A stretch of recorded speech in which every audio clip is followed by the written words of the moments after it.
only podcast where the host needs a therapist. An issue for me that I've realized is I need external validation. I need external validation from women. And wants to be one. I hear you. I hear you. From the Mac of All Trades studio in Fairport, New York, it's Billified, the Bill Moran Podcast.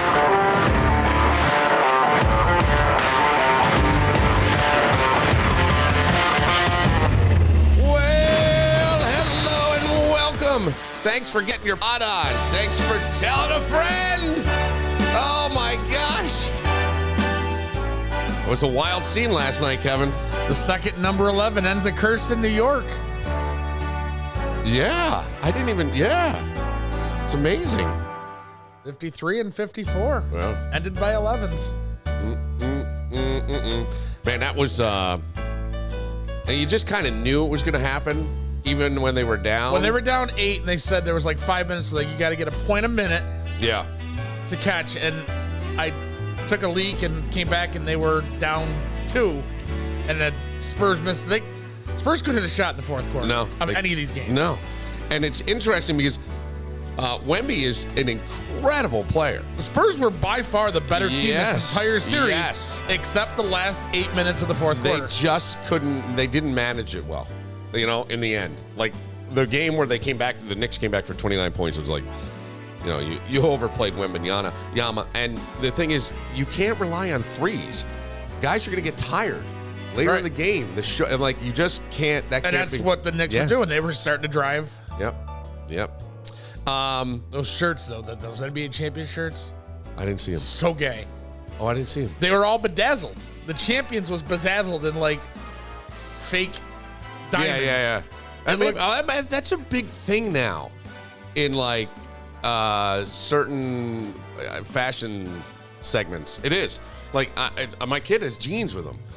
I get that, but if I'm a regular ass fan, I got you. And I want to buy the shirt, I'm not buying the bedazzled shirt. Come on now.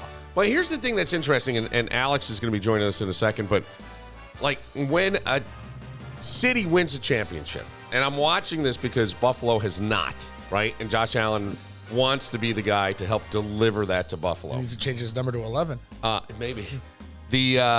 But you've got like hope and shared identity and civic pride, and you've got like a plumber from Queens who's, you know, with some kind of Wall Street bro from Manhattan, and they're both in orange and they're hugging it out after the win, and it's the first one in 53 years, and they win 94-90 last night and taking the series. But as I'm watching all this, I think there was also some mayhem, and of course that's going to make the headlines. But I think there were 63 arrests of school buses. That seems low. Yes, thank you.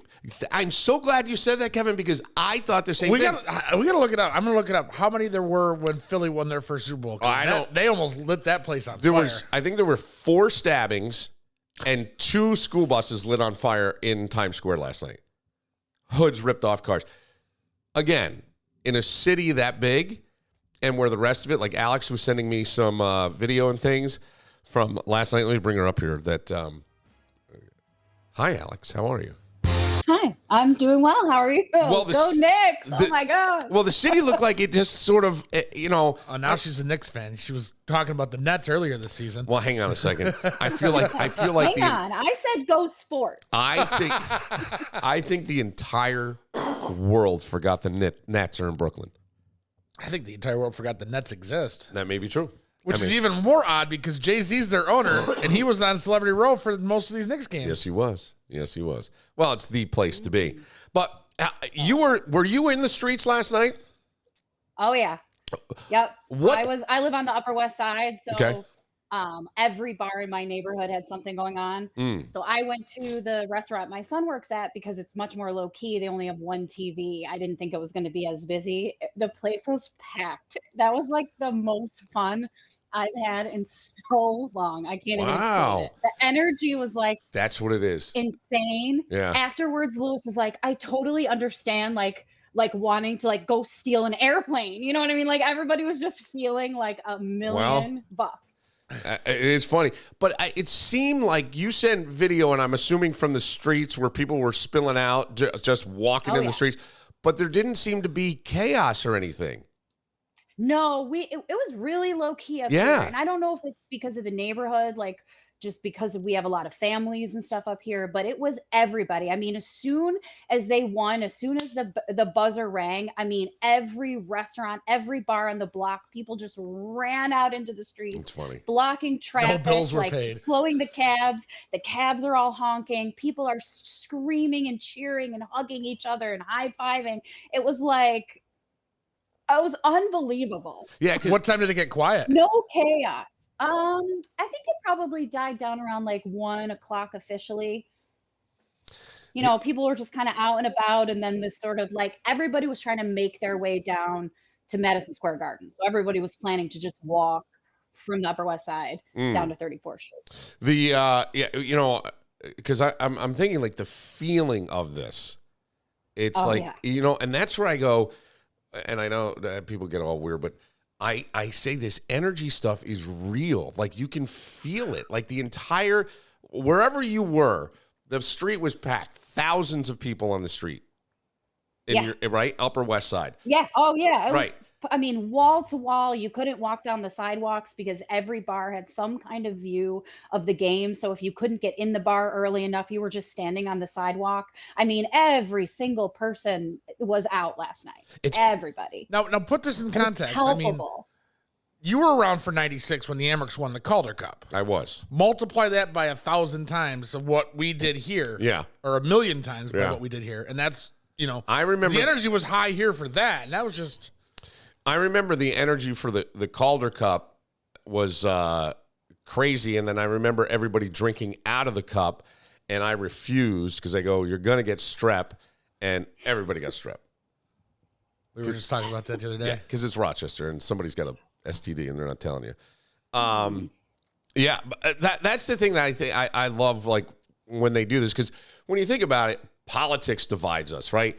Social media divides us, but sports, it just seems to be the one uniter. And I mean, I'm not going to say every Spurs fan, right? But in that city, in that moment, where you have such diversity and people don't agree on a lot of things, for one night, it seemed like everyone was kind of the same. When the finals started and the Knicks were in, the city changed pretty much like overnight. It just like the energy was totally different from the beginning of the finals, even before we even knew we were a contender, right? We were just starting. It was because everybody was so hopeful. And I think like for a long time, especially after COVID and all the changes the city has gone through and how, you know, we're always in the headlines of everywhere because of the mayor or one thing or another. It was so nice to just feel some like unity. It was like 9/11 style unity. Everybody was just like, yay, New York. Yay, New York. Now, there were stories I heard of like some kids beating up some Spurs fans pretty bad, which I just can't. Last night? I don't understand. No. I think like earlier in the week, either game 1 or game 2. Someone from New Jersey came to the watch party at MSG in a Spurs jersey, and some young people beat him up bad. He's in a coma. Oh my God. And that's just something I don't understand. Like, you getting beat up for your sports team, that makes you such a pussy. But you also got to know your audience, though. You don't roll into I don't roll into Greg's house in my Patriots gear for a Bills game. My sneakers, yes.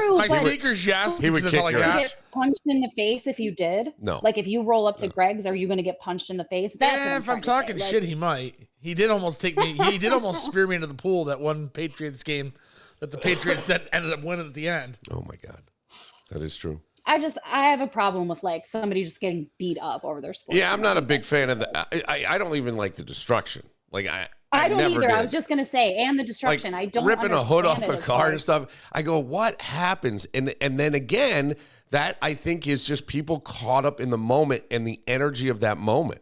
I really do. Mm-hmm. I think it becomes like a mob mentality. I don't know, because it's cool to see. Well, you're drinking, one person starts something, and it seems like, oh, that's a great idea. Yeah. Let's do that. Right. And it takes you're not in your rational mind. And yeah, that's true. Or you have people that are like waiting to do that kind of thing. Like they can't wait to stomp a police car. So it's a more perfect excuse. And the Knicks win, we can hop up on this car and smash the windshield. When the intent was, I wanted to destroy this thing. It has nothing to do with the win, you know? Yeah. I just think that's stupid. Well, you said there was 68 arrests or something like that. to put that in context, for the first Eagles Super Bowl. Okay. I thought I read 63, and by the way, those numbers may change. The first Eagles Super Bowl, there was 3 arrests. Really? The second one, 50.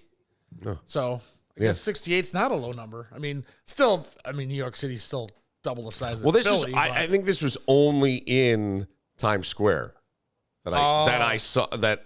But I don't know. It was a headline. But you think about this, like the Knicks are New York. I remember as a kid going to a couple Knicks games, and I remember we were 10 rows behind the Celtics bench, and I was so excited to be there. And it was amazing to me to watch this because, you saw these guys on TV and stuff, and they were huge in person. And, and it makes the Nets, feel like an expansion team with better parking somewhere, but nobody, it's just funny to me that they have another team. And it's something about the Knicks in New York City's DNA. And I know that James Dolan is not a very popular guy. He's the owner. He's still a douchebag. Yeah. Well, no. Yeah. Hang on. He's a musician. He's a douchebag. JD and the Something Shot. He had a band in the Big Shot. He came up here. I know. Yeah. He's still a douchebag. Yeah. Well, there is like this emotional release. You know what I mean? And I don't know if that's... I don't understand when people go, it's 53 years of pent-up anger. I go, half the fans weren't around for most of it. No. I don't know. If your team many of them remember 1999. Okay. They remember the championship against the Spurs. Right. So, you know what I mean? So there's fans that remember that, but there's not very many that remember the last time they won. Yeah, I'm not very many fans now that I'm not a big basketball fan. So for me, I was talking to somebody who is a big basketball fan last night, and I said, "Your Knicks winning is my 1994 when the Rangers won the cup and broke their curse." Yeah. But even when the Rangers won, hockey's not. It's popular, but they're not as popular as I think the Knicks in New York City. You think so? I think so. Okay. I don't even know the size of their arenas and stuff, like capacity-wise. They play in the same building the Knicks play in. Yeah, they both play at MSG. And that's part of it. They're both owned by Dolan. Yeah, I know. But I thought they were in a separate. No, not a separate. Oh, my bad. I took it back. The thing is, like, I get climbing a light pole after your team wins, maybe swinging and all that. I just don't get I'm going to smash somebody's windshield. I'm going to light a bus on fire. Yeah, it's a 63 arrests, 4 stabbings, and 1 shooting. When it comes to home improvement, you've got choices. Let's say there's a hole in the bedroom wall, and somehow nobody in the house knows how it got there. You could fix it. I mean, there's always YouTube, right? But 3 hours later, it's going to look like a patch job. Not even a good patch job. And how about that leak under the kitchen sink? Yeah, you said you'd get to it, and that was, 2.5, 3 months ago? If we're being honest, we all have that list. The one where deep down, you're not totally sure you've got the skills to pull it off. If it's my list, I'm calling Mac of all trades. Holes in the wall? Handled. Leaky sinks? Done. Full kitchen remodel? Yeah, they got that too. And hey, warmer weather's coming. How's that deck looking? Need it extended? Rebuilt? Outdoor patio? Don't be a deckhead. Call Mac of all trades. 585-202-9218. That's 585-202-9218. And you can see all they do online at macofalltrades.net. They'll handle it, so you don't have to. Have you ever been, either one of you, at a restaurant or out with friends, maybe even a party, and become part of another couple's argument almost? Or you witness it, and you're just trying to enjoy your calamari, and the next thing you know, you're playing like marriage therapist. I don't know. I've witnessed from afar. I enjoy it. Yeah. As long as it's not me. I've never counseled, but I've overheard. You've overheard.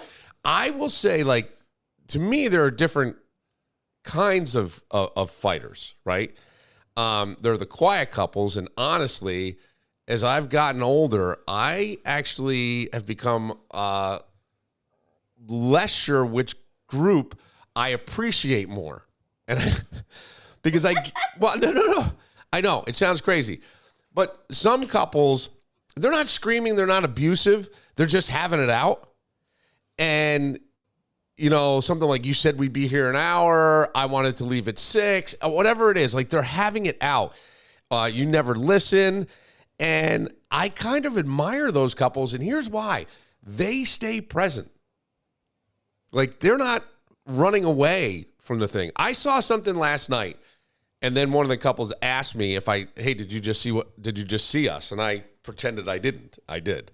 I did, but what was I going to do? Yeah, I saw you. Well, thanks for the entertainment. No, I didn't. I was just like, oh, no, I didn't. Only because I felt like it was such a private thing. But what amazed me was, because I could only see one of the parties' faces. The other person's back was to me, so I couldn't see. One person was... Did you see male or female face? Because there's a difference in a fight. Well, here's the difference. It was male, and I could see a lot of gesturing and leaning and right. And then I couldn't hear anything, and I was waiting, and this is the thing that really amazed me in this. I was waiting because in my world, traditionally what happens... You get slapped? Nope. No. A woman raises her voice? Nope. Leaves. Oh. Because you're embarrassing, you're making a scene, leaves. Like, just gone. Like, I think almost majority of women I've ever known, right? This person didn't... That checks out.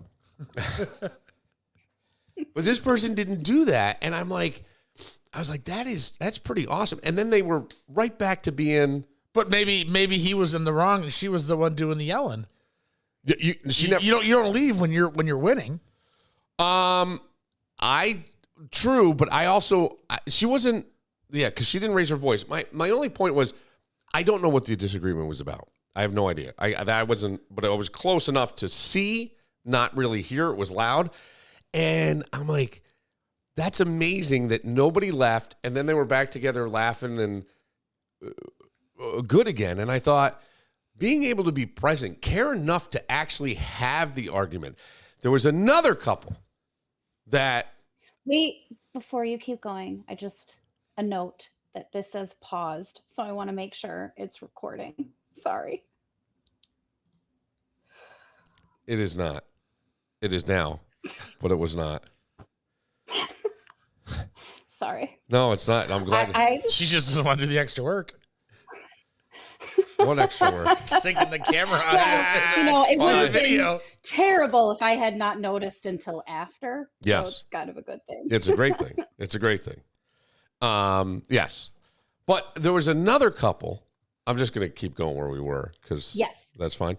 There was another couple where it was a very silent, low key, like they sat next to each other, but like he never turned to really look at her or talk to her.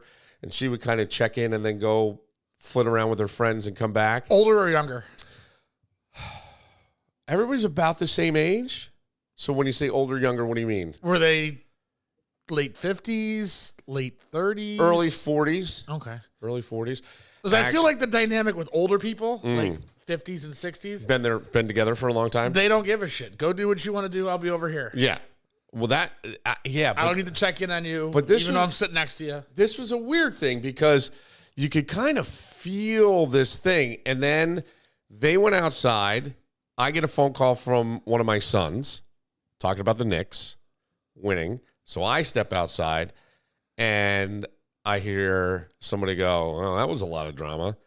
And the dude was walking away and she was just standing there looking all confused. And there was no raised voices or anything.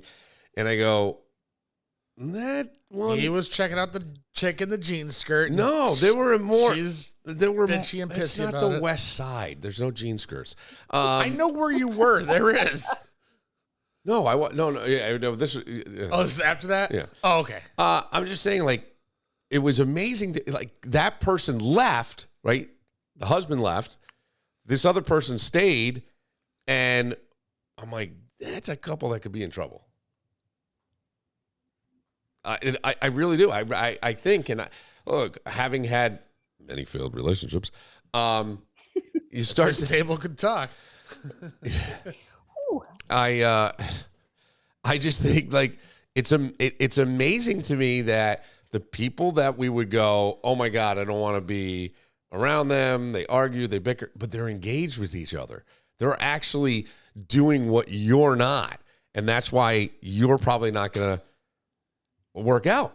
Yeah, but if you've only got one person you live this. If you've only got one person that's trying to be engaged where the other one's kind of just checked out of it. Yes. But then that's even worse. It is.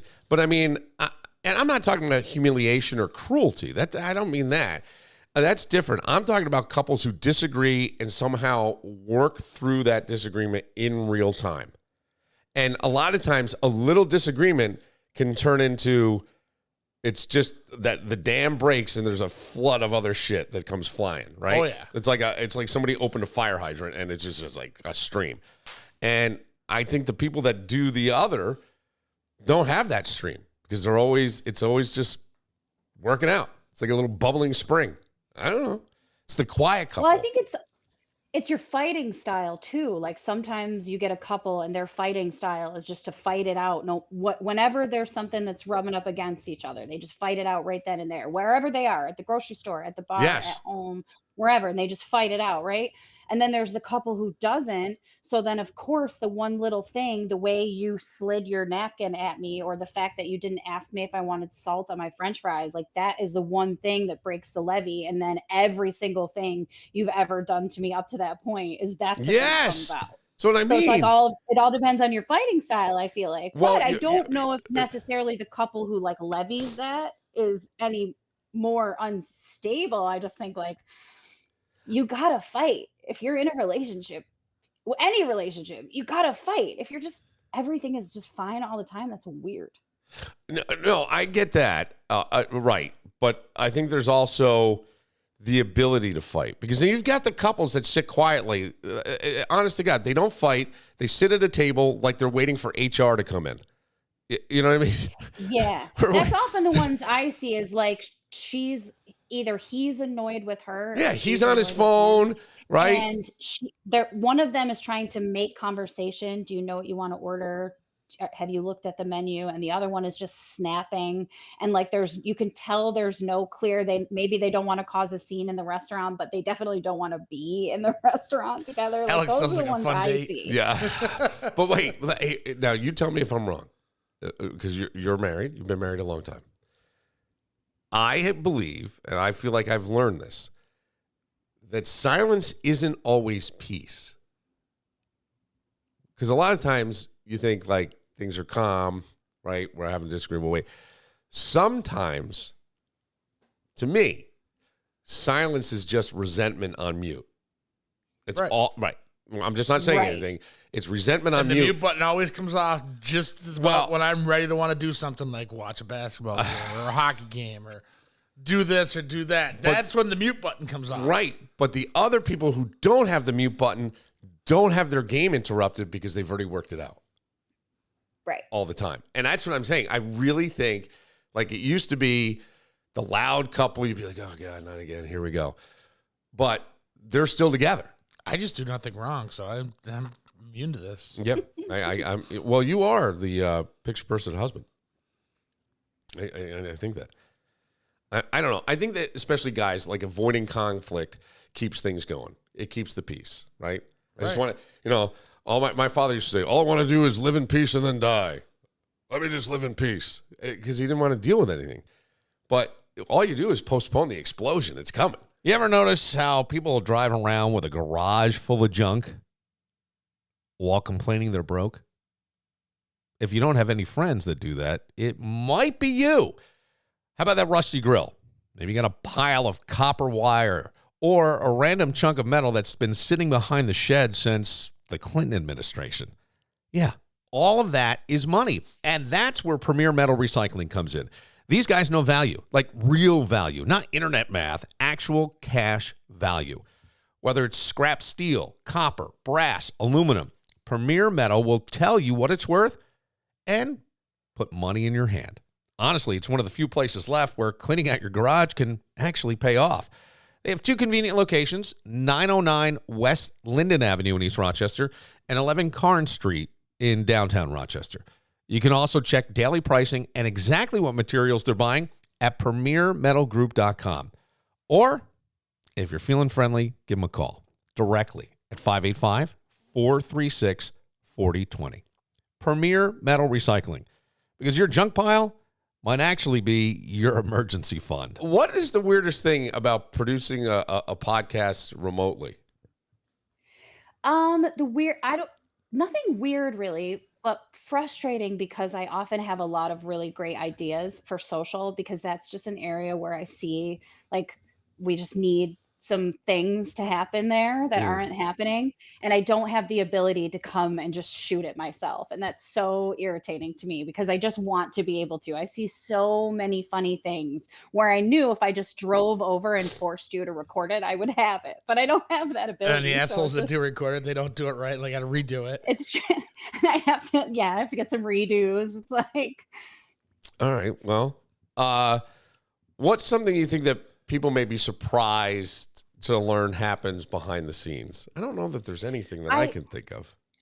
I do think people would be surprised to know like actually how much research and analytics goes into the stuff that gets put up. It's not just mindless, like here's a clip from your show. Yeah. It's very researched. I care very much about how many people are seeing it, how many people are engaging with it, how many people are able to find it organically, like all of those things. I don't think people realize that like, yes, it's fun and like we can have some fun and do really funny stuff. There's also like a huge technical analytical aspect that's like, that I take very seriously because I feel like that's what all of the Mr. Beast is like almost 500 million subscribers now. Yeah. Like these are the formulas he uses to be successful. So I think that's like something people don't think of. It's not just like making something and putting it on. It's like I did just like throwing your cunt waffle against the wall. And it's not like throwing your cunt waffle against the wall. I posted that. My buddy's like, what is this Netflix show? Tell me about it. Oh, it's not really a show. No, that was just a thing.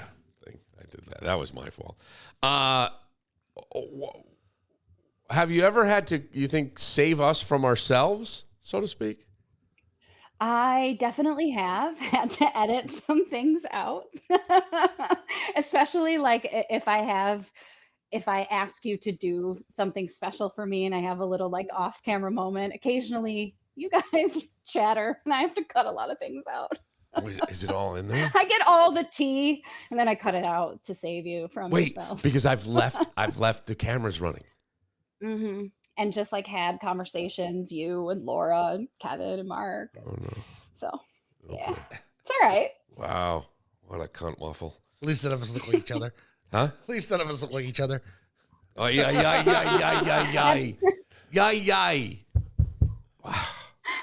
Why does he do that? Why does he have to do that?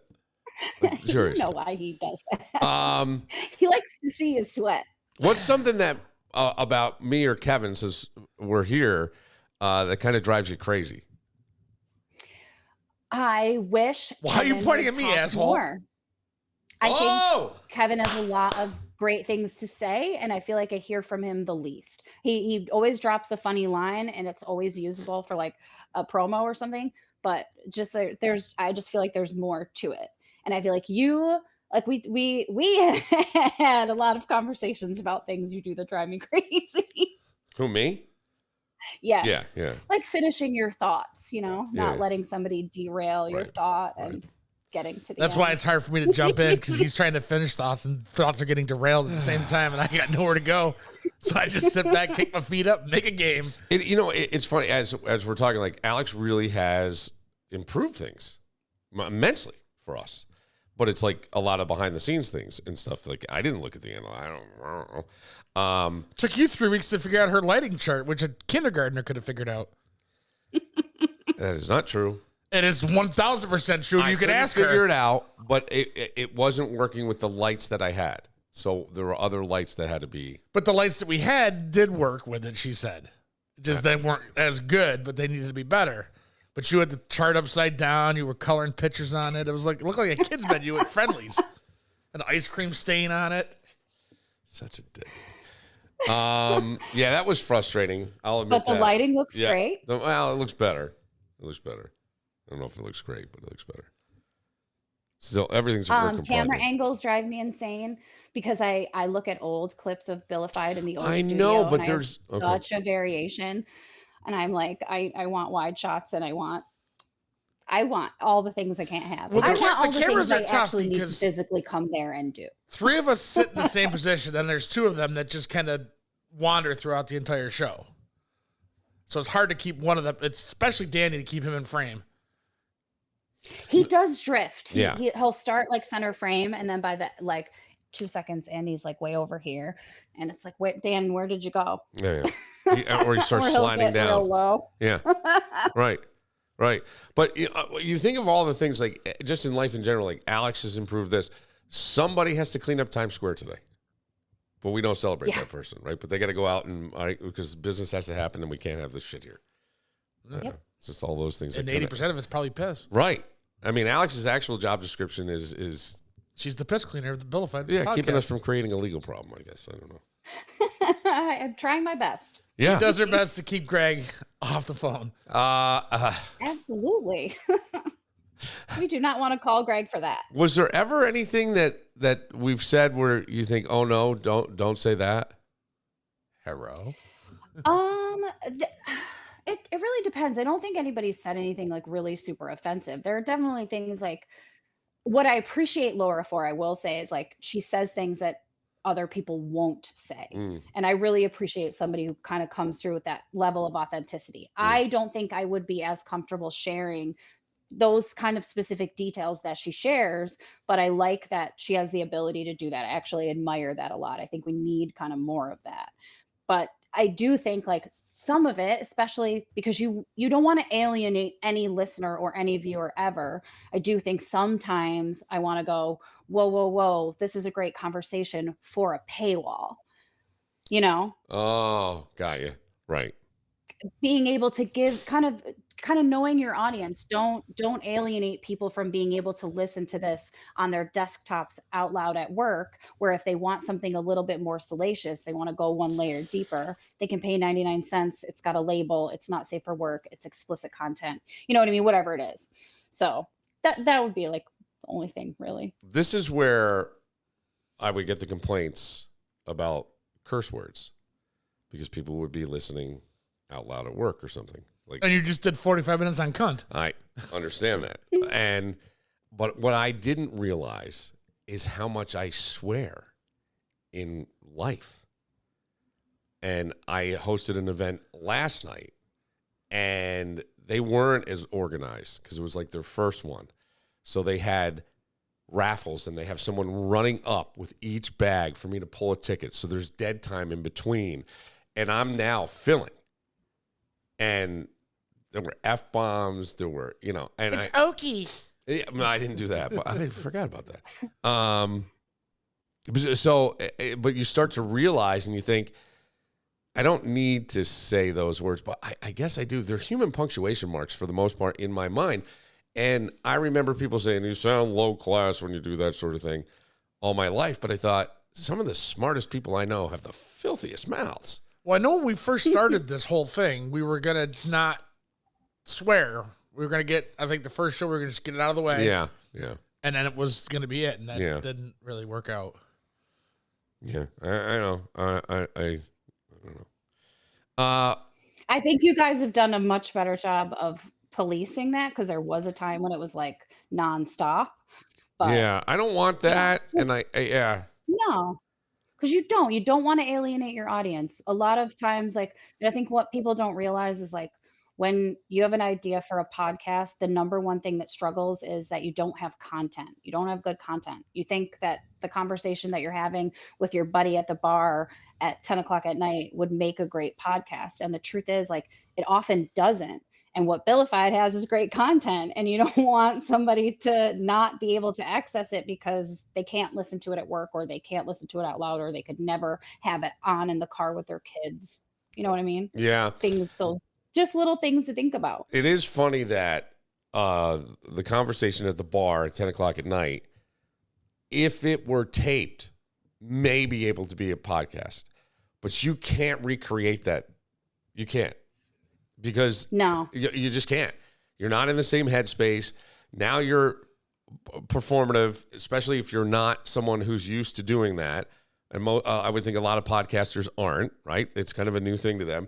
And so, like, if you think you have a great idea, what I would think is find the topic and then try to build. Because as much as Alex does, a lot of behind the scenes stuff, there's a lot of writing I do to find different angles and things to have a conversation that I feel will be compelling or drive to a point that I think will have value for people. Does it always? No. I'm not going to sit here and sweat like, oh, well, that one. But I think for the most part, in every episode, you're going to walk away with some kind of perspective. You may not agree with it, but it'll be a thought. And I often think that one of the things that I see lacking in the world sometimes is different perspectives of thought. So even, I'm not saying think like me or that. No, just have it. You don't have to agree. You don't have to do anything, but maybe it'll give you a chance to think and actually use our brain, because I think more and more we're just hit with stuff. And most of our life is reaction and not action. It's reaction, right? We're reactive to this. We're reactive to that. The people who don't engage, they're reactive to their spouse to the point where then it becomes a fire hydrant, blown off, and or their partner or whoever it is. And that's where, be active, be in it, be present, be alive, and think about things. Look at it from a different perspective. Not everything is as it seems. There's some people who come in here and it's very black and white. And then you try to pull back the layers and say, well, wait a second, look at it this way. I'm not saying what you're seeing is wrong. What I'm saying is try to look at it from another perspective. Not everybody is out to harm you. Not everybody's trying to piss you off, And I think sometimes, too, some of the people that come in here, they see different aspects of life, different lived experiences that people have. And some of those people are in some really tough situations. And they get mad because they're like, well, they're not doing anything to help themselves. And I go, well, yeah, because everything around them sucks. Because, by the way, you came in here and did the exact same thing. Told me how shitty this was, and that was, and I can't get a break and I can't get ahead. And they're doing the same thing, but you get pissed when they do it. You never think you're going to need a personal injury attorney until you do. It's not something you plan for. 1 minute you're just living your life. Next thing you know, you're dealing with an accident, an injury, missed work, and a whole lot of stress you didn't ask for. And here's the truth. Insurance companies, they've got a plan. They know exactly what they're doing. The question is, do you? That's why if it's me, I'm calling Connors and Ferris. They know the system, they know how to fight, and more importantly, they know how to take care of people when things get messy. You're not just a case file to them. They walk you through it step by step and make sure you're not getting pushed around when you're already down. So if life throws you one of those moments, don't try to figure it out alone. Call Connors and Ferris or visit connorsandferris.com with offices in New York City, Syracuse, Rochester, and Buffalo. Because when it matters most, you want someone in your corner who actually knows how to win. Connors and Ferris. All right, we're going back to the top. Do you know it, Alex? I said Cashmere by Led Zeppelin, but I know it's a cover. It is a cover, and it is a Zeppelin song. I don't think it's Cashmere. It's Immigrant Song by Heart, 2006. It is Immigrant Song by Ann Wilson, 2007. Fudge! All right, I get five. The hammer of the gods. Okay. Oh yeah, it sounds just like her now that you say that. Yeah. We know Bill got this one right. I don't think I did. Alex? I said Free Fallin', John Mayer, 2010. It is Free Fallin' from John Mayer. All right, I have the wrong title. I could not remember. I couldn't come up with it. I wrote American Girl. You were thinking about his guitar. His guitar being plugged into American Girl is what I wrote. John Mayer, 2010 is what I wrote. It's Free Fallin' from John Mayer, 2007. All right, we're tied, Alex. This next one, I have no clue. All right, I wrote Take On Me. It is Take On Me. Ed Sheeran. It is not Ed Sheeran. 2015. It is not 2015. Okay. It's Take On Me from Weezer. Oh. 2019. Oh, I could not remember the name of the song for the life of me. One of my favorite songs of all time. This band was big in the early 90s. All right, so I said Jukebox Hero, Billy Idol, 2000. I said Jukebox Hero. I had no. I did not write down an artist, and I wrote 2002. It is Jukebox Hero done by Soul Asylum. Oh, 2006. Wow. Okay. Another one of my all-time favorite songs. Oh, Prayer. This is a classic. It's not Prayer. Like a Prayer. It's like a Prayer. I said Miley Cyrus. It is Miley Cyrus. 2016. It's 2022's Miley Cyrus doing Like a Prayer. I think Alex has pulled ahead here. You better get this. I cannot remember the name of the song. I know the lyrics. I cannot remember the name of the song. Hang on. Don't say anything. Oh, God. I love this song, too. She came on a hill. All right. So this is Bonnie Raitt. It is not Bonnie Raitt. Okay. Then I'm out completely. I don't have the title. I don't have the artist. And I don't have the year. I don't know. I said Strawberry Wine, which is, I don't think it is. It is not. Linda Ronstadt. You got Linda Ronstadt. Holy shit. Woo! This is a John Hyatt song, and I love the song. Linda Ronstadt's 1998 version of Icy Blue Heart. Yes, Icy Blue Heart. Yeah. I throw you a softball and you strike out. I just absolutely love. I'm getting crushed. I am getting crushed. I knew the lyrics. Gimme Shelter. It is Gimme Shelter. Eddie Vedder, Lady Gaga, 2013. It is not Eddie Vedder nor Lady Gaga. I got no points. I said a Rolling Stone song. I'll give you 20. It is Gimme Shelter, Stone Sour, featuring Lizzie Hale from Hailstorm. Nah, I wouldn't know. 2015. Okay. Well, this is Life is a Highway. It is Life is a Highway. I said Keith Urban, 2010. It's not Keith Urban. I said remember. I said Rascal Flatts. It is Rascal Flatts. From 2006. And it's from What was Cars. the movie? It is from Cars. Oh, Cars. Cute. So I get 20 on that one, right? You get 10 and 10 and 10. 10 and yeah. I didn't get the. I got I only got 35. 5. 5, 10, 15, 20, 25, 30, 55, 50. You win. Oh, thank God. I was so nervous. That Icy Blue Heart really bothered me. Sorry to hear that. No, it And did. no, and Linda threw- Ronstadt was like a total guess. I was like, I do not. I know threw who you this a is. John Linda Hyatt Ronstadt. I softball. know, and I couldn't remember. I sang along. I love that. I love that line. She sat down next to him. The look in her eyes was colder than the beer in his hands. I go, oh, God damn. I know what that feels like.